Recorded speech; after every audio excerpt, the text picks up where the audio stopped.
কতবার চেষ্টা করেছো যে পারবে না বলে আত্মবিশ্বাসের 12টা বাজিয়ে মুখ লুকিয়ে ঘরের কোণে পড়ে আছো? কোনো কিছু চিন্তা না করেই হুট করে বলে ফেলা কথাও জীবনে অনেক মানে রাখে। জেনে রেখো, you are the result of your thought.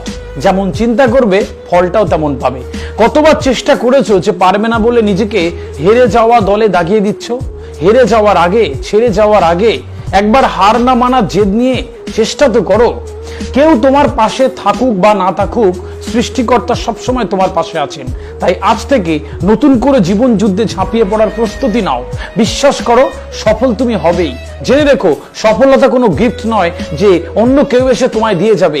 এটা তোমার চেষ্টা, শ্রম, সাধনা দিয়ে অর্জন করতে হবে। একজন সফল মানুষের ব্যর্থতার গল্প শুনে দেখো কোনোদিন। তারাও কিভাবে প্রতিদিন ব্যর্থ হয়েছেন, তারপরও প্রত্যেকটা নতুন সকালে নতুন উদ্যমে শুরু করেছেন। হেরে গিয়েছেন, দুমড়ে মুচড়ে গিয়েছেন, কিন্তু কখনো চিন্তাই করেনি আমি পারবো না। তাদের প্রচেষ্টা, সাধনা তাদেরকে সবার থেকে আলাদা করে দেয় অন্যদের থেকে। একটা সময় তারা উদাহরণ হয়ে যায়। আমরা হা করে তাকিয়ে থাকি তাদের দিকে আর ভাবি, আহা, তাদের জীবন কত স্বপ্নের মতো। দেখো, সফলতা পেতে চেষ্টার কোনো বিকল্প নেই। সফলতার একটাই পথ, প্রতিদিন চেষ্টা করে যাওয়া। সৈনিকের মতো দৃষ্টি নিয়ে এগিয়ে যেতে হবে প্রতি মুহূর্তে। এর মাঝে